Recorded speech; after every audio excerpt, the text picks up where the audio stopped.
All right, let's jump right into this.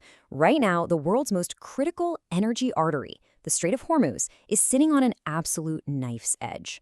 And what happens in the next few days? Well, it could be the difference between a really fragile peace and a global conflict that spirals out of control fast. And look, this isn't just me talking. This is the bottom line coming directly from intelligence assessments. We are at a pivot point. The situation has hit this critical window where, something's got to give. For weeks, the world has basically been in this phase of passive containment, just watching, waiting to see what happens. But intelligence reports are now confirming that phase is officially over. The time for just sitting back and observing has passed, and we've hit a really dangerous turning point.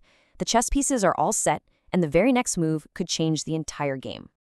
Intelligence services actually have a name for a moment just like this. They call it the escalation threshold zone.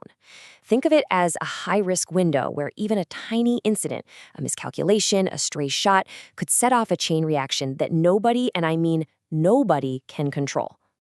So let's move from these big, abstract ideas of risk to the hard reality on the ground. To really get what's at stake here, we need to look at the military posture in the world's most critical waterway. So what does it actually look like on the water and in the air around the Strait of Hormuz right this second? What you're looking at here is a classic clash of strategies. On one side, you have the coalition's massive, high-tech warships getting ready for traditional escort missions. But on the other side, Iran is all in on asymmetric tactics. We're talking swarms of fast attack boats, the threat of hidden sea mines, and coastal missile batteries. It's a real David versus Goliath playbook, and it's designed to make any direct fight incredibly messy and unpredictable. You might hear the term ISR density getting thrown around. It sounds super technical, right? But it paints a pretty wild picture. It basically means the sky over the Gulf is literally packed with spy planes, drones, and satellites. They are watching, they're listening, and they're gathering a nonstop stream of intel. This isn't your routine, everyday monitoring. This is a huge sign that you're getting ready for military action. And this just hammers that point home.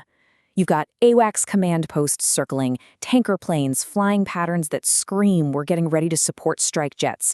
The whole aerial layer is coiled up like a spring, just ready to strike. The trigger just has been pulled. Yet. But all the military hardware in the Gulf, that's only part of the story. This isn't just some regional showdown. To really understand what happens next, we have to zoom out and look at the global power play. All the major world powers are maneuvering, and they're all playing a really high-stakes game of geopolitical chess.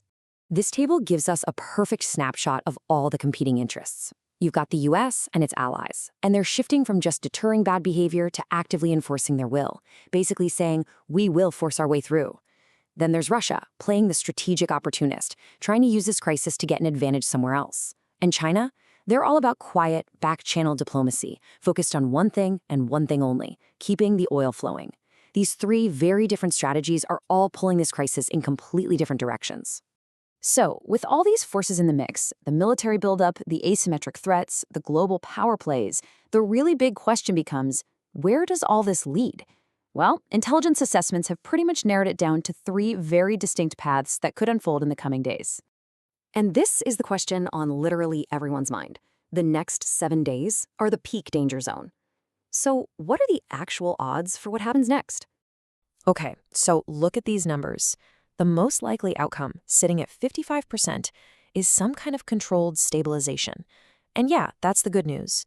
But that other 45%, that's what's really concerning. You've got a 30% chance of a sharp, violent escalation and a 15% chance that this thing goes global. The odds of this getting much, much worse are just uncomfortably high. So what do these futures actually look like? Well, Path 1, stabilization, means coalition warships start escorting convoys, and we probably see some small, contained clashes.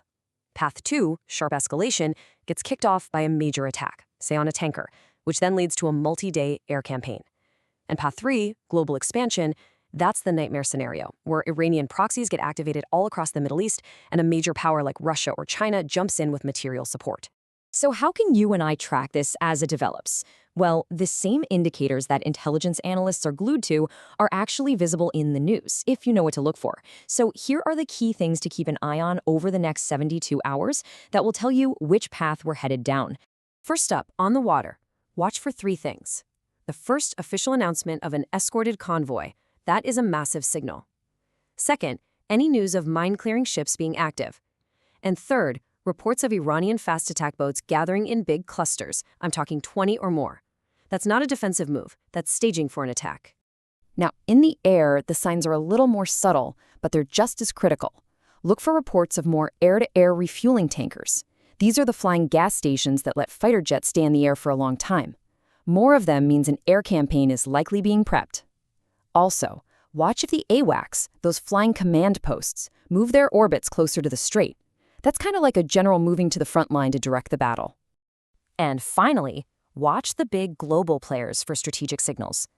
Any weird Russian submarine activity in the Atlantic, for instance, would be a classic move to apply counterpressure and make the coalition divide its attention.